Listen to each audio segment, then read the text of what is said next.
දැන් හුඟක් දුරට මම වෙදකම් කරනකොට කාච දාන අය එහෙම නැත්නම් ලේසර් කිරණක් අල්ලන අය ඊළඟට 60 ඉන්ජෙක්ෂන් විදන අය මෙන්න මේ දේවල් නොකර මගේ ළඟට එනවා නම් ඕනම ස්නායු දුර්වලකමකට බෙහෙත් නැති බටහිර වෙදකමේ බෙහෙත් නැති බෙහෙත් ඖෂධ වර්ග මල් ළඟ තියෙනවා මමම නිපදවන ඒවා. ඒ නිසා මම කරන එකම ඉල්ලීම කාච දාන්න නැතුව ලේසර් කරන්න නැතුව ඉන්ජෙක්ෂන් ගහන්න නැතුව ඔපරේෂන් කරන්න නැතුව සුදාවත් වෙන ස්නායු ප්‍රශ්නයක් ආවත් ඕනම දෙයකදී අන්නර බටහිර වෙදකම් වල දරුණු දේවල් සිදු නොකර බෙහෙත් ටිකක් දැම්මට හැටෙච්චර ප්‍රශ්නයක් නැහැ. අනික් දේවල් නොකර මගේ ළඟට එනවා නම් මට ලොකු හැකියාවක් තියෙනවා ඒ ලෙඩ සුවපත් කරන්නට. ඒ නිසා මම එකම ඉල්ලීම කරන්නේ අර වගේ දේවල් කරන්න එපා කියලා. ඒවා කෙරුවට පස්සේ තමයි මගේ ළඟට ගොඩාක් අය හොයාගෙන එන්නේ. නමුත් මම ස්නායු ප්‍රාණවත් කිරීම කටයුතු ඒ කොච්චර ඔපරේෂන් කරත් ලේසර් කළත් ඉන්ජෙක්ෂන් ගැහුවත් ඒ අය බාර ගන්නවා. මොකද පේන්නෙම නැතුව ගිහින් තමයි එන්නේ. එක්ක චූට්ටයි ඡායාව විතරයි කියලා. ඒ නිසා මම ඒ අයට කරනවා බෙහෙත් පන්තිය කරලා යම් මට්ටමකට ගොඩ ගන්නවා. සම්පූර්ණ නිට්ටාරුසුව කරන්නට බෑ. නමුත් සමහර අය ඉන්නවා ඒ කොච්චර කළත් ස්නායු පද්ධතිය හොඳ තත්ත්වයකට ගෙනාවට පස්සේ අපට පුළුවන්කමක් තියෙනවා ඒ අය සුවපත් භාවයටපත් කරන්න. දැන් මම කියන්නේ එකම මේ නැත්තම් ලංකාවේ ඕන තරම් ඇස් පේන්නේ නැති දුර්වල අය ඉන්නවා. ඉතින් ඒගොල්ලන්ට සල්ලි නැතු වෙනවා, කාච දාන්න සල්ලි නැතු වෙනවා, ඔපරේෂන් කරන්න ඊළඟට ඒ වගේ දේවල් වල. ඒවා නොකර ආවොත් මට පුළුවන්කම තියෙනවා ඇස් රෝග ඕනම රෝගයකට සුවපත් කරන්නට බෙහෙත් ඖෂධ මා ළඟ තියෙනවා. අරව නොකර ආවොත් මට මාසයක් එකමාරක් දෙකක් උපරිම ඇතුළත ඒ ස්නායු පද්ධතිය ප්‍රාණවත් කිරීමට මගේ ළඟ බෙහෙත් ඖෂධ තියෙනවා. නමුත් අරව කරලා ආවොත් ඒ දැන් උදාහරණයක් ඇටියට ලේසර් කිරණ ඇල්ලුවා කියන්නේ සම්පූර්ණ කිරණක්. ඒ කිරණ හැට ඇල්ලුවාම මේ තියෙන ස්නායු ඔක්කොම ස්නායු පද්ධතිය දුර්වල වෙනවා, පිච්චෙනවා. ඇත්තම කතාව පිච්චෙනවා. එතකොට ස්නායු පිච්චිලා මැරිලා ගියාට පස්සේ මම තෙල් වර්ග දාලා තවල ගාලා බෙහෙත් චූර්ණ දාලා 60 බෙහෙත් දාලා තමයි නැවත අර තත්ත්වයෙන් ගොඩ දාගන්න ඕන. ඉතින් අර ලේසියෙන්ම කරන්න තියෙන වැඩේ කාලයක් යන තත්ත්වයටපත් කරගන්න එපා කියන එකයි මගේ ඉල්ලීම.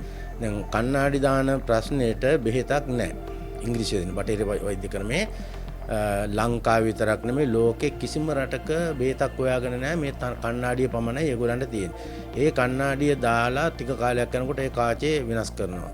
ඊට පස්සේ පේනවා අඩු වෙනවා. ඊට පස්සේ ඊට වැඩිය ඝනකම් කරන කණ්ණාඩියක් දාලා නැවත දෙනවා. ඒක කාලයක් යනකොට ඒකටත් පේන්නේ නැති වෙනවා. ඔය විදිහට කණ්ණාඩි කීපයක් ගියාම අපේ සිංහල වෙදකම කියන්නේ බෝතල් අඩිය කියලා විශාල ඝනකමක් ඇති මේ කණ්ණාඩියක් දෙන්නේ.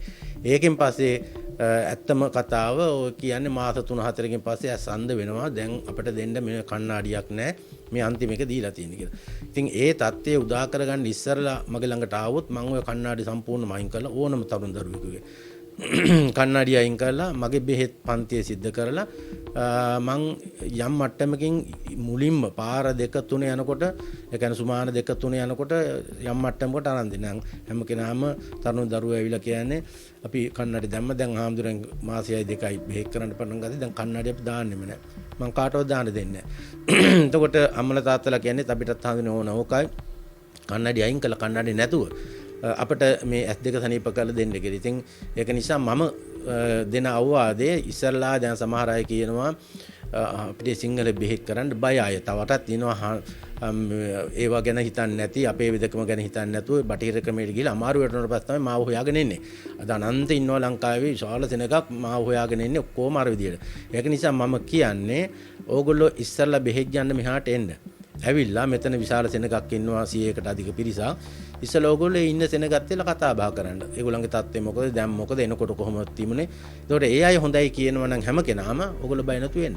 නැතු එකපාරටම සමහර අය බයෙන් එන්නේ මොනවා වේද හාමුදුරනේ 60 දාන්නත් දෙනවද? ඒකෙන් ප්‍රශ්නයක් වෙයිද? ඔය වගේ දේවල් තමයි අහලා පටන් ගන්න.